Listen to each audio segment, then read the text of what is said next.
Oz, hey, Charlie, what's up? how you Been doing? been a while. What have you been vibe coding? Vibe coding. Yeah, are you familiar with the term? I'm sure you are. I am familiar with the term. It's Okay. a bit, yeah. I mean, it's interesting. I've been thinking about this in the context of prototyping, which is like, I didn't realize until I met someone who did this that it is or was, or I don't know, maybe still is a kind of specialty where if like you can make a functioning prototype very quickly.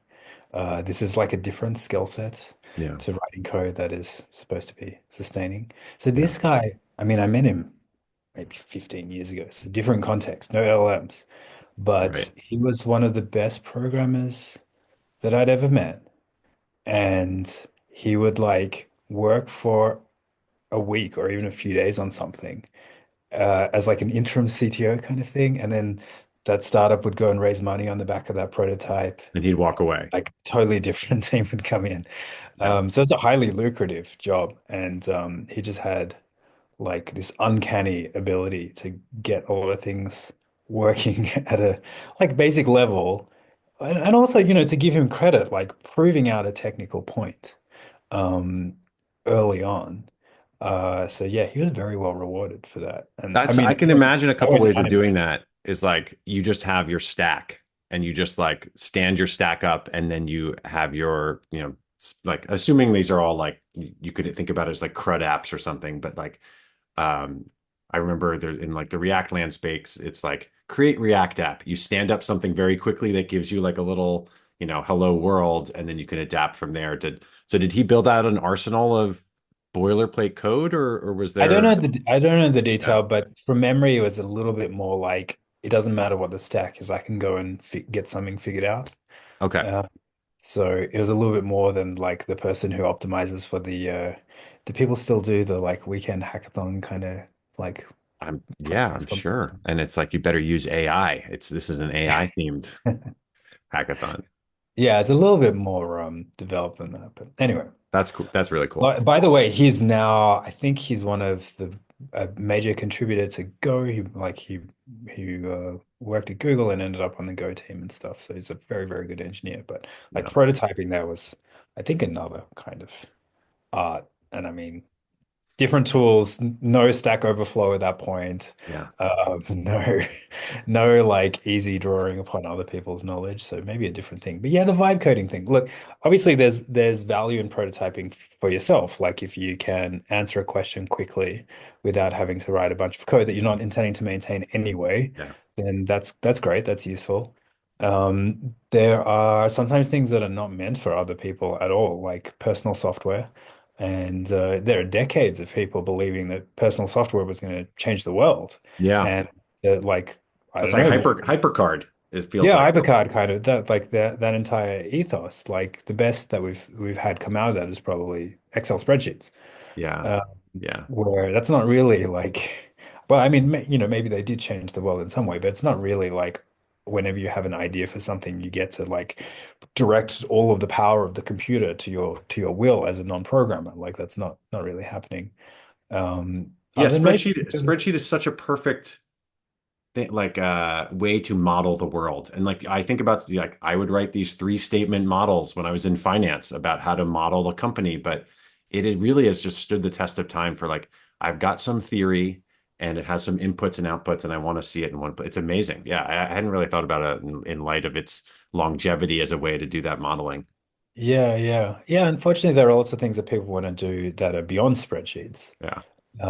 And so I think that's why like GUI applications and little 3JS games and stuff have been the like most exciting thing for the vibe coders because it's like we haven't had an easily accessible way to do simple GUIs and little games and stuff. Yeah. Low frame rates, like poorly designed, whatever games. We haven't had a way to do that before. Yeah. I mean, even like basic GUIs, like there used to be Visual Basic, which I think made this accessible for people, but Yeah. like fell out of fashion or whatever. Well, that's like So the people who would make the in your TI 89 calculator doing the there's that one game. It was like Mafia Wars or like Drug Wars or something. It was amazing that they could like make that happen while you're like theoretically supposed to be graphing equations or something like that. Yeah, so all this is stuff where it's like this is not software engineering, right? And maybe like one of the main things that we get out of having a name for vibe coding is to like make it clear that we're bifurcating from like engineering where you're building something that's supposed to stand up like a bridge. Like Mhm. you're an engineer. This thing is meant to work for other people as well. Like it's not just allowed to crash periodically. You're an engineer. You have this kind of responsibility. Versus you're coding. You're like cobbling something together. It may be for you, it may be for your family or whatever, your friends. It may be for more people on the internet, but the standard's kind of low. It doesn't matter if it crashes. It doesn't matter if the frame rate drops to 20 or whatever. It's like uh it's just like we're having fun here. We're making something that we wouldn't have made otherwise, I think Yeah. is the key thing. Well, Um I also see, even if it's just a stepping stone towards actually writing like yes. production level code, it's like Yeah, yeah. this is like a live whiteboarding session potentially, especially in a remote world. If you don't have a colleague next to you, like why not talk out loud to an LLM, see what it sketches out, bounce I'm doing that myself. So Yeah, yeah. It's that's just different like from like make me a game and I just describe it and I never even see the code because there is that extreme where you yeah, never. it's like I don't know. You could play this out in a fun way with architects being like, imagine cardboard had just been invented, Mm, and the architects are like, well, this is just disrupting architecture. Like now you can just make your buildings immediately out of you can vibe build your buildings out of cardboard and blue tack. And it's like, look at this one that I just made. yeah, And half of the industry is like, dude, that's a model. That's like you made it out of cardboard. Of course, it's not going to stand up. It's cardboard. yeah, And now that part of the industry is like, no, no. I made this thing much faster than constructing it out of brick and concrete and like having an engineer involved. yeah. So this is like we're talking about two different things. I think that's why we get a lot of this conflict in the industry where like someone makes this thing that they're very happy with, and then I know Jonathan Blow shows up and is like, the industry is going to hell. Nobody can write anything anymore. None of Yeah. these AIs are capable of anything at all. And it's like And then it's Amjad says no, you shouldn't learn to code anymore, which I know he is said you hyperbolic. shouldn't learn to code, and you is not you, Charlie. You is the median person. Yeah. The Okay. like the average person. I mean, previously the line was you should learn to code irrespective of who you are, Yeah. who you is. It's like coding is the new literacy.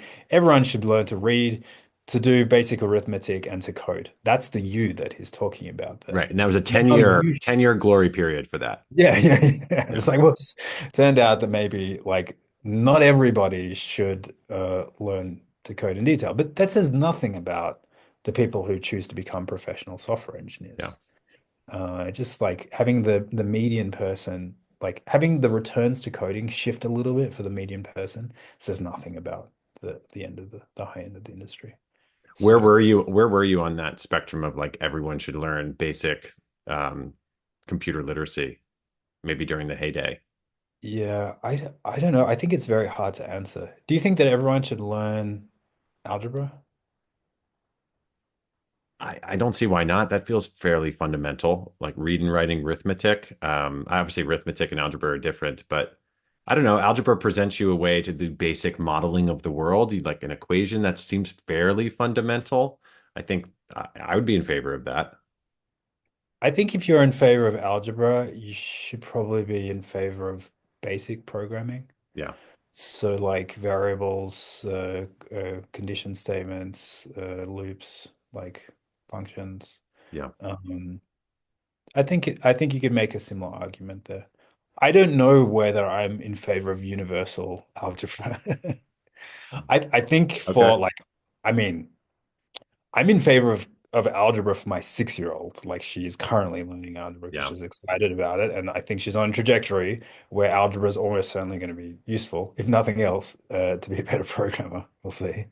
But I don't think I would necessarily say that every kid ought to be like coerced, right? Yeah. Ultimately saying this is, we have educational standards, whatever. If someone's not learning algebra, what do you do about it? Hmm, hmm. Not like, we should present the opportunity to learn algebra. No, people are talking about like policy, right? Yeah. When you say the school should have a policy of whatever, it's like, are you going to fail the kid for not knowing algebra? Are you going to Right. fail them for not programming? For not like caring about a for loop? So I don't know where I stand on that, but I think it's pretty comparable to algebra. Yeah. Okay. That's fair. This brings up Mathacademy. I know we were last chatting about Yeah. math. Where are you on your I heard you're Mathacademy doing that. journey? I tried. I was like, I had worked my way up. I think I was like bronze tier, whatever the Okay. bottom rung is. I was like two rungs up. I was Okay. getting those engagement points. I was loving it. It was sort of saying, you will finish. I'm in Mathematical Foundations 1, which is, Okay. um, I think, right where I need to be. Okay. It was sort of, it was saying that I would finish in September. And then as I did it every day, I was getting closer and closer. And it'd be like, it's going to be August. It's going to be. And I was feeling really good. And then I fell off the train for one day. And then it was two One days. day. Well, then it was 2 days. And then it's Okay. basically been, if I'm honest, it's been a month since I've done it. And I'm like, now I'm in this sort of shame period where I haven't reopened it. And I'll tell you, I actually I love the experience. I think the simplicity of it, it reminds me a lot of exercise program, which you pointed out. That sort of here's this preordained sequence. You can kind of jump from sequence to sequence. It goes in this sort of linear flow that's like it's almost like a scroll unfolding. And I actually loved that user experience. And they were short enough with progress that I felt like I was able to make a dent. And I actually liked the kind of random nature of things. So all that was great. The problem for me was sitting in front of the computer and like Oh, at okay. what point in the day, I'm working, I'm sleeping, I got this. And this gets into another thing that I kind of vibe coded that I wanted to show you or talk about. I just don't have that much time where I can like ambiently be like sitting at the computer and not have a little 4-year-old come over and be like, let's do something else fun on the computer, which of course I do. So Yeah.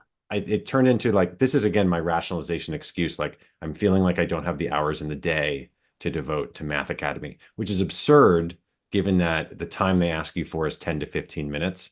And like it feels absurd saying that I don't have 10 to 15 minutes right now.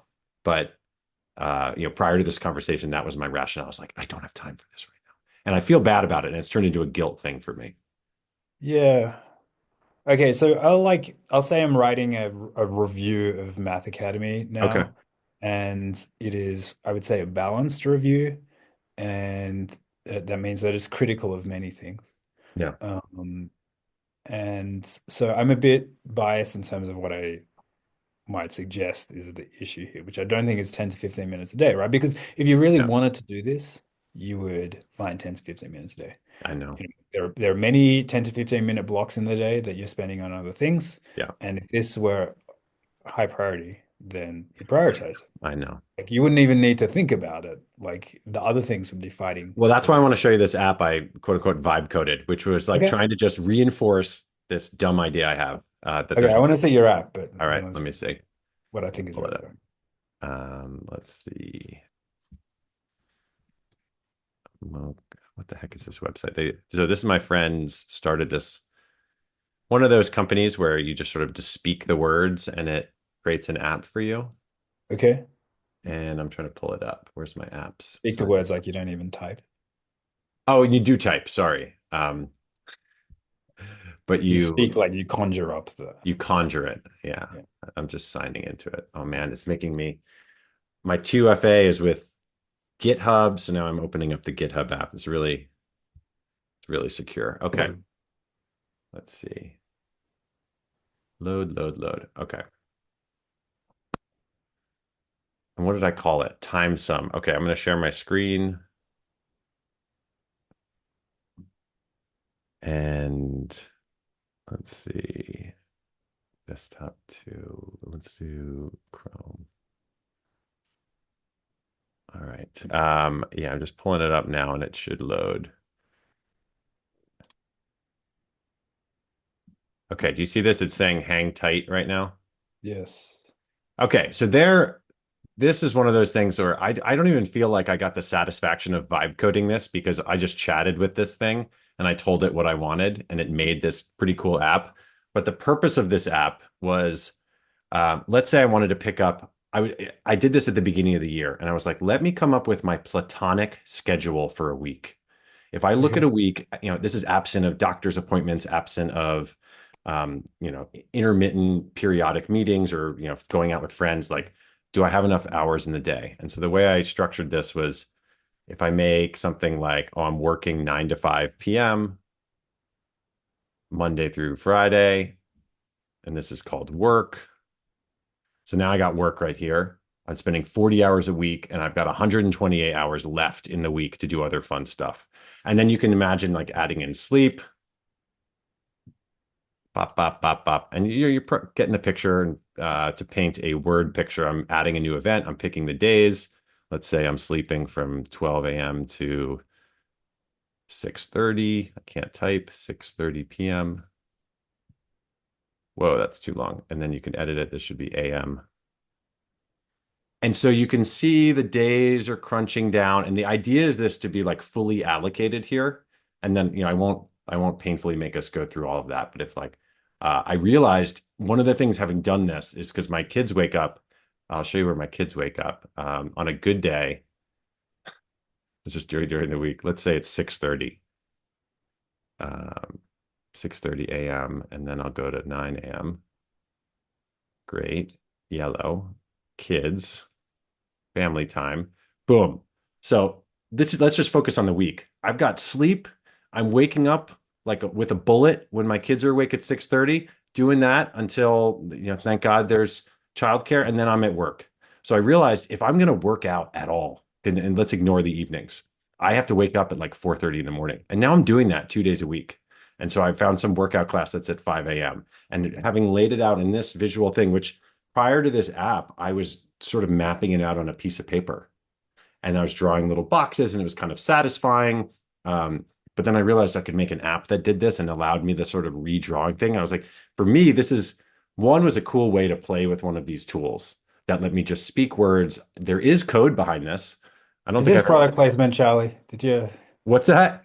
Is this product placement? Did your friend No, they do didn't. anything to the CS Primer slush fund for? No, they have no idea. They have no idea I'm talking about this. But there is code back here. I never looked at this once. The more point is like my mental headspace to sort of feel like I needed this visual representation. And I did get something good out of it, which is, um, I realized I need to like work out earlier in the day. But if I'm going to like, I want to pick up piano lessons. It's been a long thing that I wanted to do in my life. When is that going to happen? Is it reasonable to do this? Maybe I need to find ways to like explicitly carve these things out. And I think my take has been, if I'm not actively protecting and managing the schedule, I'm not going to do these other things. And this app was a way for me to visualize that. And Cool. so, Yeah. yeah. And so Nice. like if I'm going to do Math Academy, I think I need to like say I'm going to do Math Academy 5 to 6 o'clock every single day. And maybe that's not accurate. I'm curious if you have advice for me. Like you're saying, if you prioritize it, you'll find ways to squeeze it in elsewhere. Like, would you recommend that I have this like rigid take on this, or should I, hope that Look, prioritization allows for ambient changes? I've been kind of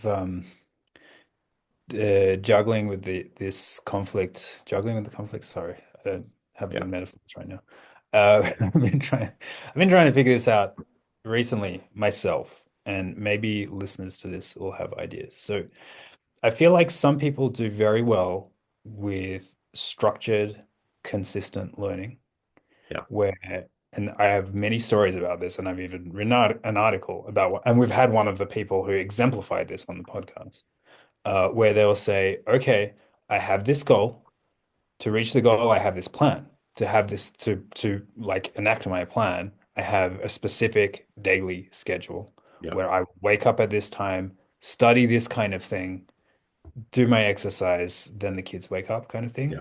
yeah, And that is how they make it work. They sustain that for a year or 2 years, and like their goal is achieved. Um, and this works for a lot of people, and some like skills and careers are made from this, right? It's like if you are a world-class violinist, as far as I can tell, you have a very structured practice Yeah. routine Yeah. for years, like maybe decades or your life. You don't deviate much from your structure. Yep. Okay, I actually, if I look back on my successful learning experiences, they're not described that way, where I did not set out ahead of time with a plan that translated to a daily routine, Okay. other than for short periods, um, like maybe very short periods. And like when I look at the things that I learned successfully, it was much more like binge learning, Yeah. where I like would spend all of my time doing it. Like I would skip school to learn something. Yeah. Um, and it's like I think skipping school to learn something re really drives that home because it's like school is the structured thing where you're meant to be learning, Yeah. and I'm not going there, and I'm like lying to my parents and stuff so that I can go home and learn something like It's with all of awesome. my waking hours Yeah. for some period of time and then stop. And like I like to be frank, I'm thinking about it mostly for my kids, where Yeah. it's like, do we encourage a routine in their learning, day to day, week to week, year to year? Or is it like, okay, you really want to learn X right now, go and do that. Don't worry about why. Like, you don't have to learn math this year if you're really excited to learn something else. Maybe that's the better approach rather than Yeah. this kind of fake consistency. So, like, I don't have a I love that. And this reinforces things you've always said to me, which is when I'm like my various writing projects and things like that. It's like if you're not feeling like that compulsion to get back to that story, maybe you need to be doing something different or write something different. And I love the idea of it like drawing you back compulsively the way that like I'm just going to watch this next episode of this TV show. I'm literally like forcibly compelled to do that and look, finding, honestly, to be clear, I don't know the answer. yeah, Like, I'm just trying to model out a little bit, and I could definitely make the case for pushing yourself towards more consistency, where there are some things like you can't be binge fit, right? Like I mm, don't I think you need to set that routine. And if you've got part of you that's saying, I don't want to be fit this week, you need to confront that and recognize that like taking a week off is, I mean, maybe a week's fine. I don't want to be fit this year. Taking a year off from fitness is not like it doesn't work like that. yeah, Whereas taking a year off from learning mathematics is totally fine. Um, Maybe even for a mathematician. Well, I don't want to speak too broadly, but like I think that it seems like there are some things where the binge learning approach works better, and other things where if you're not consistent, maybe you're not going to achieve it at the level that you'd want to. yeah. Um, But Whether are that's you gonna write? basic You've fitness for written an everybody. article. You've written an Sorry. article. Be consistent, right? So Yes, is there an article coming which is be binge? inconsistent. Yeah, be inconsistent. Yeah, I don't know. Look, I like I said, I'm just trying to piece it together mentally, but I yeah, think something where it fits into Math Academy and yeah, your conflict with Math Academy, I think is that the type of motivation you have may dictate the level of structure you need to subject yourself to or commit yourself to. Where um, I think like if your goal were to just perform well in an SAT exam or like get admitted to college or something, then it's much easier to say, okay, I'm gonna suck it up. I'm gonna carve this out of my schedule. I'm gonna sacrifice something that I'd rather be doing to do this for some period of time, like delay the gratification or whatever of getting accepted to college. yeah. And so I'll do this thing that like I don't have that internal drive to do so much. Um, I think that's probably fine for a lot of things. Like that works well for a lot of things. But a lot of the time when we're talking about like adult learners, we're not talking about like someone who, needs to do something in the way that a high school student needs to get into college to like Yeah. gain upward mobility or whatever. We're talking about someone who wants a more satisfying life, who Yeah. wants to have more impact, who wants the satisfaction of Making contributing something. something, Yeah. making something. Yeah. Yeah. And that feels like a different kind of motivation Yeah. where like that is more amenable to like, okay, how can I not carve out another 15 minutes of my day, but take time off between jobs, change jobs, like give myself very large blocks of time to work on something. Yeah. Yeah. The another layer that I've been thinking about as it relates to like my desire to like pick up new skills or learn things and make things was just there are certain things where it would require me in order to do well at this, and I felt like Math Academy was a light version of this, but effectively they'd be like headphones on and on a computer. And like an extreme version is like imagine if I had to do Math Academy through a what are those Apple Vision Pros? Like Uh-huh. obviously you're like separate from your entire household and life. A Yeah. computer is like a step down from that, but you're still sucked into some other world. And Yes. whether it's like learning some new coding thing, like working on a side project, scrolling through Math Academy, there's this, I find that it's like distracting me from the household things if I wanted to Yeah. ambiently find like pockets of time during the day. So I picked up other things like I am 4 years late to the sourdough baking hobby of the pandemic, but I'm kind of crushing it with that because that's something like picking up cooking and stuff that is just so naturally in Yeah. in the open, and it allows for people to kind of dip in and dip out. And my daughter runs in, stirs something, and then runs away. And I'm getting this satisfaction about learning and getting better, theoretically getting better at a craft. But it allows for like I don't have to be unbridled focus time, and I would love to have that unbridled focus time. But maybe at this stage of my life, I'm finding it unless I'm waking up super early, it's harder to find that. Well, I mean, you're dedicating that time to your job, right? Well, yeah, exactly. Which I'm also getting immense satisfaction from. Um, that's another, quote unquote, not a problem, but maybe a problem for learning new things is that there's always new fun things for me to build for the current job I'm in. And I'm often probably this like idle time to pick up a new skill. I'm just writing another PR for the huge backlog of things we have to do, which is that itself is really satisfying vis-a-vis some previous jobs where I didn't feel that motivation to get back there and work on that. So you're right. I'm making a decision there. Yeah, so maybe it's just like being honest with yourself about like the full range of your interests and like how many of them like maybe whatever you're looking for in Math Academy you're actually getting from your job. Yeah. Yeah. And then, you know, Justin came onto the podcast and you were like, wow, this looks cool too. Or like rather than considering it in the context of the 20 other things that look equally cool, because this was the last thing that I heard about, I'll give it a try and just see But how it works. I did like the feeling of, I have my three ring notebook here. I loved hearkening back to elementary school or whatever. And I just was handwriting all of this stuff. And it was so nice.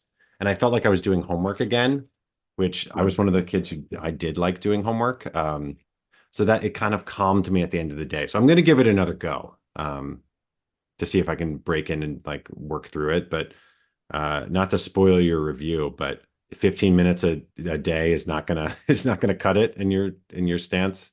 I mean, it's going to cut it, but like, Yeah, look, I mean, if what you want is just like the meditative aspect of solving kind math of. Yeah. problems. Well, that and I want to be able to like answer math questions when my kids encounter them in some capacity.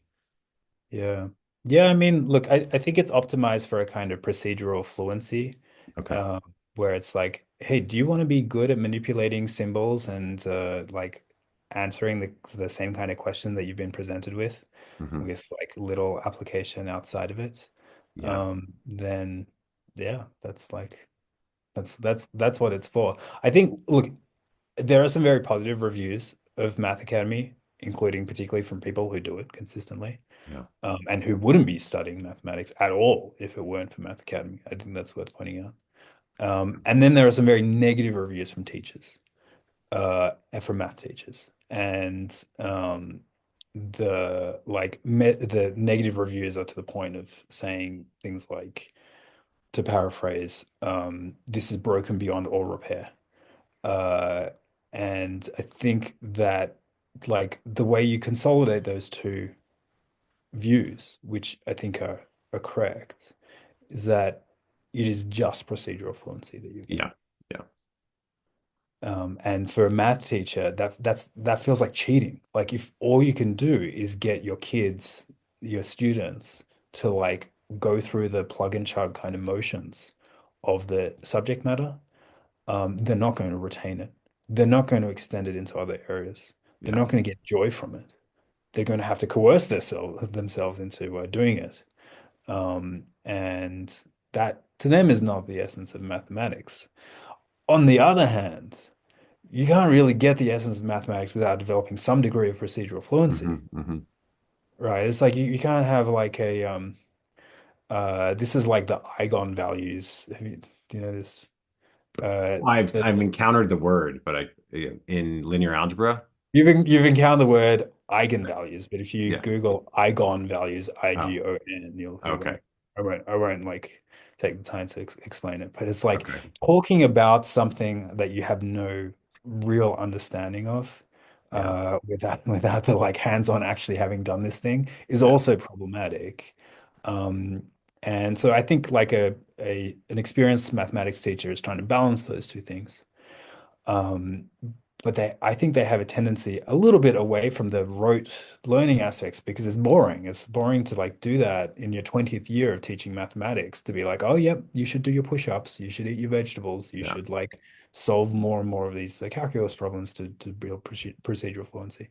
I think like part of the problem with Mathacademy is that they present procedural fluency as the be all and end all. I Yeah. think I'd be much happier with them if they said, hey, like use this as a supplement to a good textbook, and here's our suggestion of that good textbook.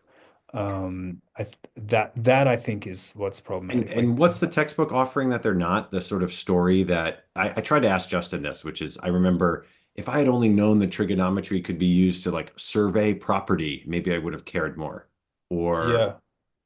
what's the Yeah, textbook so doing? a Yeah. lot of it is like the surrounding context, Okay. the historical context, the motivation, different representations of the problem, different ways of playing with the problem, extending the problem into different domains. Like a good textbook author should present this entire story, like why you should learn this thing, how this particular piece fits into it. Like I'm not saying that all textbooks are like this, but if you can find the best, the one that speaks to you on the topic is going to be far better than just saying, "Hey, trust me, you should do your push-ups." So, let Interesting. me share my screen Yeah. and show you. I feel like it wouldn't be that hard for Math Academy to add some element of context prior to each little stream. Yeah, look, there is some element of context, but it's like you're not. It's really not optimized for that, and it may be hard to add it in. At least they should be humble about the fact that they don't currently have it. Okay, so I'm currently learning differential equations, which, I'll admit I should have learned during my degree. I didn't quite get to it. Um, and now, like, I have a strong motivation for learning it, so I'm learning it. So this is from the textbook that I've settled on for differential equations. And it is, let me look up the exact name. It's something like differential equations. With Applications and Historical Notes Hmm. by George F. Simmons. And I tried three other textbooks before this one, and this one just like hit it for me. So, um, I could almost tell from the title with Applications and Historical Notes that it was going to be good, or Yeah. at least fit for me. But particularly, like this is from the introduction, and he's saying that for each chapter, you will by the end of it, now be able to understand, not at a surface level, like documentary kind of explanation of Einstein's formula, but like you can play with it mathematically. Yeah. Like you can appreciate the mathematics of this for each of these things, one after another. And look at this. That I can sentence is just, so amazing. The last sentence oh there. my God, Yeah. it's just like stunning. chief Mm. glories of Western civilization. Like, Yeah. how far away is that from XP? Yeah. Yeah. Like XP, Charlie, not even experience points. XP, like the thing that's abbreviated so you can put it in the top right-hand corner of your game or whatever. Yeah. Yeah. XP. It's just like, okay, again, there are people doing Look, Math I think, Academy who yeah, wouldn't be working out this textbook, right? Like Math Academy is good. I'm glad it exists. The people who are happy with it are happy with it for a reason, and I don't want them to stop. yeah, I don't want to disparage like the drive for XP. If that's working, please keep doing it. But yeah, this is a very, very different kind of motivation. yeah. Chief glories of Western civilization, Charlie. It's like not really into video games that much anymore, but I always wanted to just follow along with the grand story of things. And then there'd be this period where you have to grind and you're just grinding XP points so that you can like beat the boss. It's like, I just want to get to the next cutscene, which to me is like, the glories of that's another form of glory of Western civilization, those some of those games. But yeah.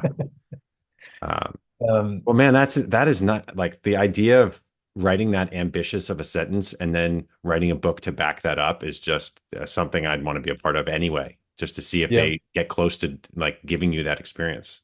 So you know the thing, like in order, so I had to refresh my calculus to make a start on this book, and I used Yeah. Math Academy for that. Yeah. So like I started working through it and I was like, oh, I thought my calculus was way better than and then I Yeah. realized like I haven't used it in anger for 20 years. Mhm. And so I picked up Math Academy for it and I did the diagnostic and the diagnostic was like, yep, Oz, you really should have kept up with this. Yeah. Yeah. Um, and yeah, look, I like breezed through it. Like I finished both of the calculus courses, I think, like in a few weeks, and I enjoyed it. And like Yeah. I enjoy getting the XP for it. I didn't need the motivating context Yeah. because I already had that. I know the history of calculus. I know how this all fits together. And I'd studied it before, and so that was fine. But then like they had a section on differential equations, which is ostensibly what I want to learn. Yeah. I looked at it, I did a few of the problems. It was just soulless. Yeah. And I didn't understand why I was learning the things that they wanted me to learn. And I didn't want to plug and chug that stuff. Each time I did that, it was like anti-satisfying. It was like, well, I don't want to be better at this thing that I don't understand why I'm doing it. Yeah. So it just like made it very clear to me where I want the textbook and where I want the procedural fluency. Yeah. Well, it got you to where you needed to be. Like, do you Yeah. feel way more like ready to tackle the glories of Western civilization now? Yeah. Yes. So, I mean, I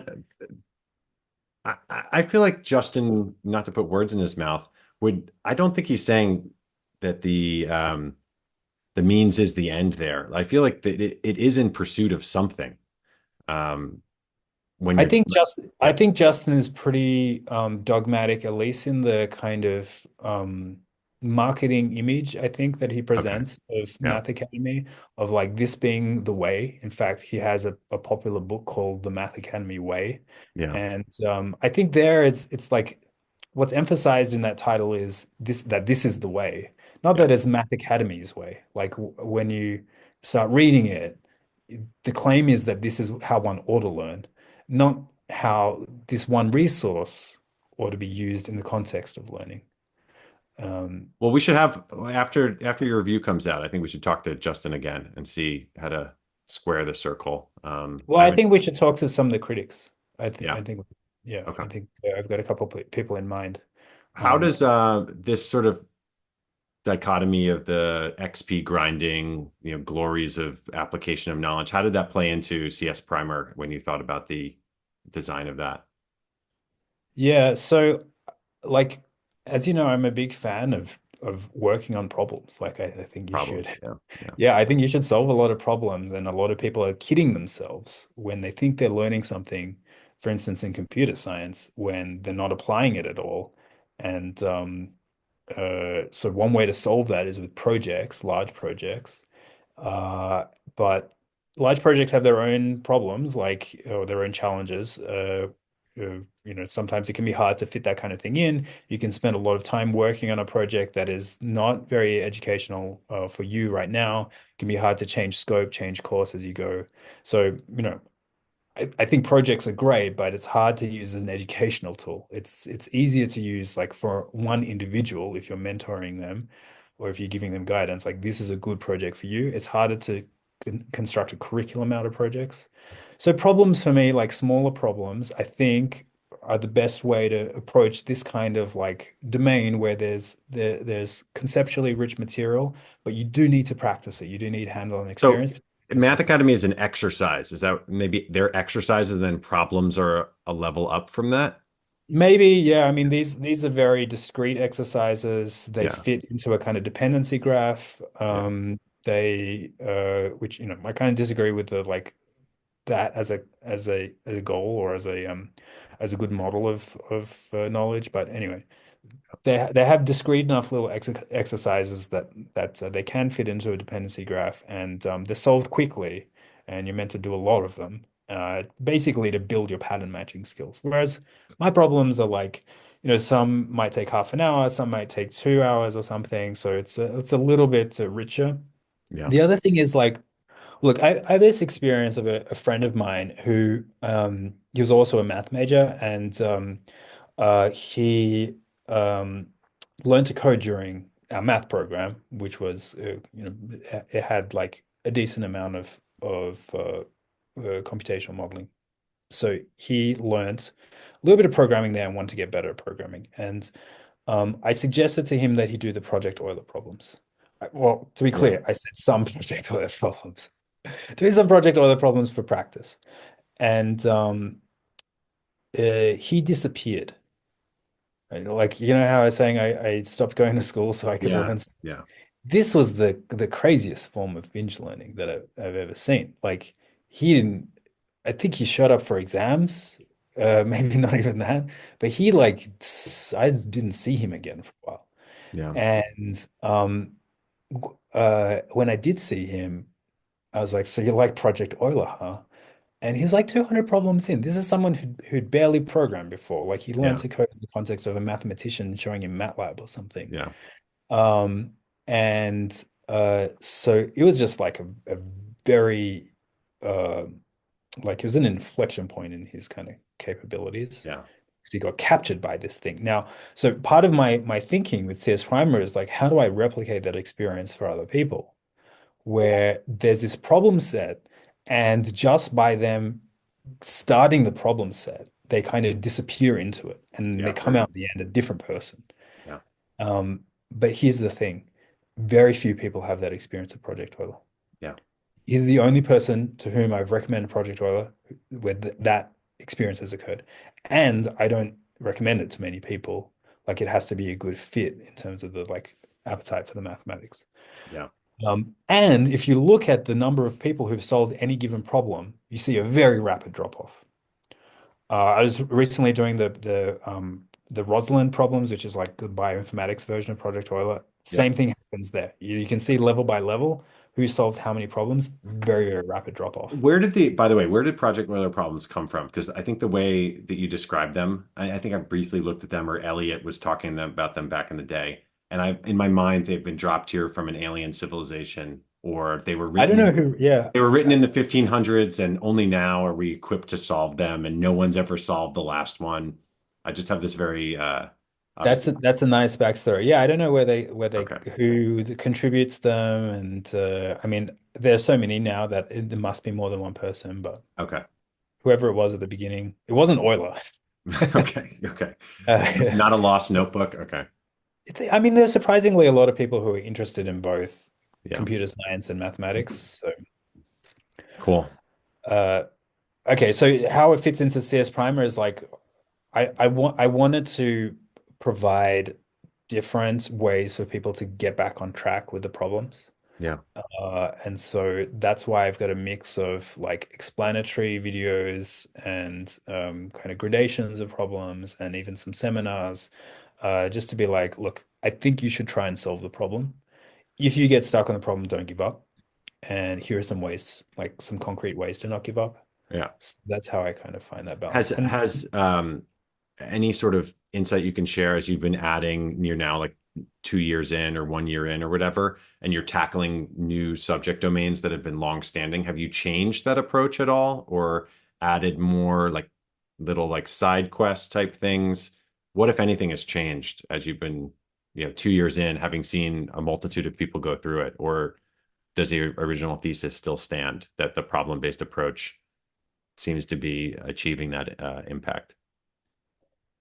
look, I think I probably need to do more like, and I don't have analytics, and I don't unless I like go out and speak to people, I don't have as much feedback as I'd like. Yeah.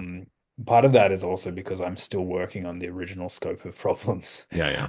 I'm still publishing those, and it's just a big project. It's a long project. So Yeah. I think more of the feedback will come in over time. But something that I've done a bit more of is allow myself to rant and or like provide opinion and have that just as a video on the website. Yeah. Sometimes linked, sometimes just kind of sitting there waiting for someone to find it. And some of these videos have gotten a pretty good reception. Now, Yeah.